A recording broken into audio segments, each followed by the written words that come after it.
welcome back to my YouTube channel.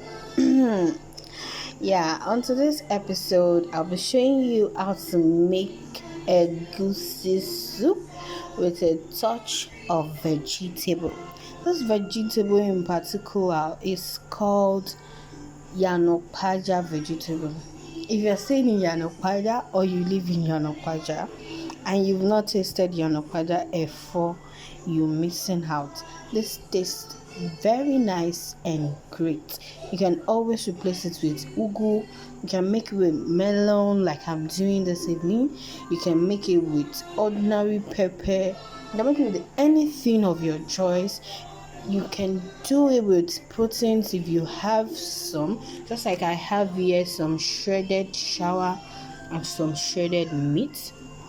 So if you don't have proteins, these things could go well with iyanapaja, but if you do not have them, it still tastes better.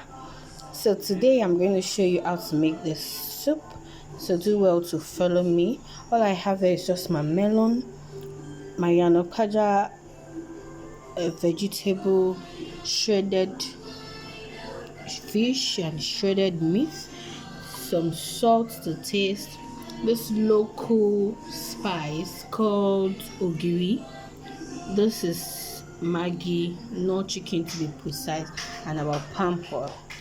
So let's start the process. So the first thing to do is to place your pot on the stove and allow it to dry out. Next I'll be adding my palm oil. So I tend to use palm oil a bit in my food, so if you are the type that don't love palm oil, just use to your preferred choice. So allow the palm oil to heat a bit, then you go in with your onions if you have. Presently I don't want to use onions because the person I'm making this for does not want onions in his food. So next I'm going to go in with the melon. The melon is blended. If you prefer the dry melon, you can actually shred it and mix it with water. So I'm going to be turning this. I'm going to add a little bit of water so you can see and hear the cheeses. So good. So I'm going to be turning this. So next you go in with your salt because we want the melon to be sealy, so we don't want it to be plain. Okay, so next you go in with our salt. So having added the salt, we're going to stir to combine. So next you go in with the local ogiri. This spice smells a lot. Your kitchen will be full with the aroma of it. And then you're going to go in next with your seasoning cubes. I'm using not chicken to be precise. So you're going to stir this to combine. Don't bother about the ogiri, it's going to melt all up. So then I'm done stirring. Then you're going to cover the pot to eat. Covering the pot will give the melon some steam.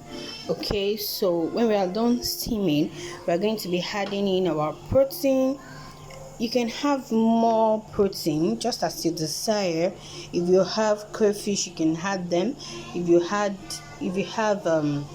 what's it called, snail, all sorts of protein. But today I'm going to be using this shredded fish and this shredded beef.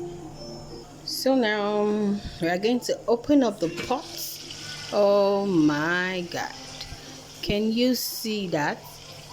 My kitchen is literally full of the aroma of the local spice. So now we are going to stir to make sure the melon is not burnt. You can see it's already sticking to the bottom of the pot. So you're going to stir. If you love it like this, you don't need to add extra water. But I don't want it like this, so I'm going to add a bit water to it, because the base of the soup I'm making is actually egusi, mainly egusi. I just want to use a vegetable as a decorative measure, but at least I'm eating healthy. So I'm adding a bit of water to heat, then I'm going it with all the produce. Yeah, so I'm going to stir them to combine.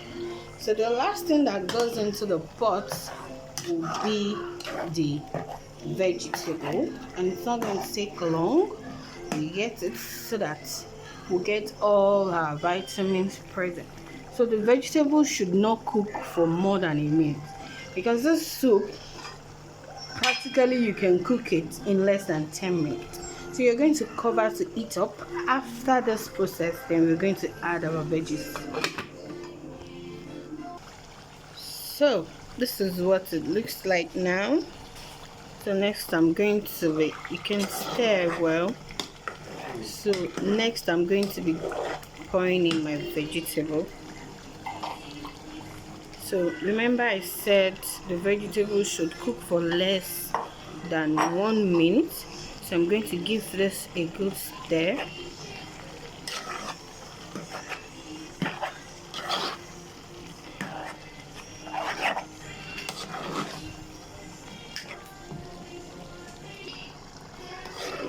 So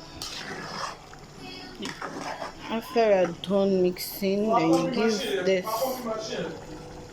you cover it a bit to heat up, and then we are done. Remember I said do not cook for more than 1 minute, or else your vegetable will be very soggy. Okay, so this is after a minute, and we are opening up pots. So I'm comfortable with the way it's cooked. So oh my god, I'm going to enjoy every bit of this meal. Oh, if you want yours to be lighter than this, you can add water to it, but I'm fine with this consistency, so I'm going to leave it like this. Then I'm going to serve with my lebu swallow. This soup goes with different types of food. You can eat it with rice, you can take it with swallow, different type of swallow. You can take it with semo, you can take it with wheat, any one of your choice. So note that I've turned down the heat under the stove. Practically there is no heat under my stove, you can see that. So this is how the soup looks like. So I'm going to serve it, and you're going to see. I love this aroma. So guys, this is the aftermath of all the process we've been doing. So this is my soup. Gosh, I can't wait to lavish this. So I'm going to be taking this with lebu swallow. So mind you, you can take it with anything you want, as I've said earlier. But then we finally come to the end of the video. Please ensure to like this video, share, and if you're joining us for the first time, please click on the subscribe button and turn on the notification bell. Thank you. Bye. See you next week, and have a wonderful day.